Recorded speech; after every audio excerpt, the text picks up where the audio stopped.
আওয়ামী লীগের বন্ধুদের সাথে আমাদের কোনো বৈরিতা নাই। আমি স্পষ্টভাবে বলতে চাই, গণ অভ্যুত্থানের পরে আমরা দেখেছি বিভিন্ন জায়গায় আওয়ামী লীগের সাথে নিপীড়ন করেছে কতিপয় ব্যক্তি, এবং যারা মনে করেছিল নির্বাচনের আগে আমরা এমপি মন্ত্রী হয়ে গিয়েছি তাদের সমর্থকরা। আমি আওয়ামী লীগের ভাই বন্ধুদেরকে আমি বলতে চাই, আপনারা ধানের শীষ প্রতীকে ভোট দেন। বাংলাদেশে আপনাদের যদি কোনো দল নিরাপত্তা দিতে পারে সেই দল হলো বিএনপি।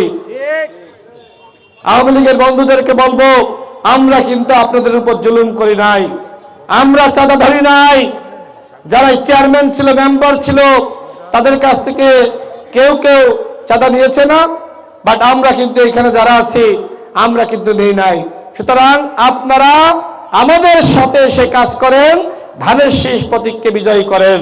এবং আমাদের সনাতন ধর্মের যারা আছেন তাদেরকে আমি জানাই নমস্কার, শুভেচ্ছা। এই অঞ্চলে, এই ইউনিয়নে অনেক সনাতন ধর্মের মানুষ আছে, তাদের কাছে আমি ভোট চাই। আমি আপনাদেরকে নিশ্চয়তা দিচ্ছি, আমি নির্বাচিত হলে সনাতন ধর্মের কোনো ভাইয়ের উপর, বোনের উপর জুলুম করা হবে না। কেউ যদি জুলুম করে তাকে আমরা দাঁত ভাঙা জবাব দিব। আমাদের এই অঞ্চলের সবথেকে বড় সমস্যা রাস্তাঘাটের সমস্যা।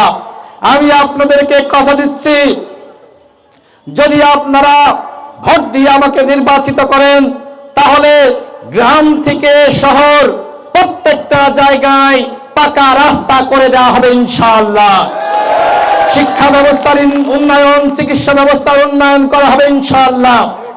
কৃষকদের কৃষির উন্নয়ন করা হবে, কৃষি ব্যবস্থার উন্নয়ন করা হবে ইনশাআল্লাহ।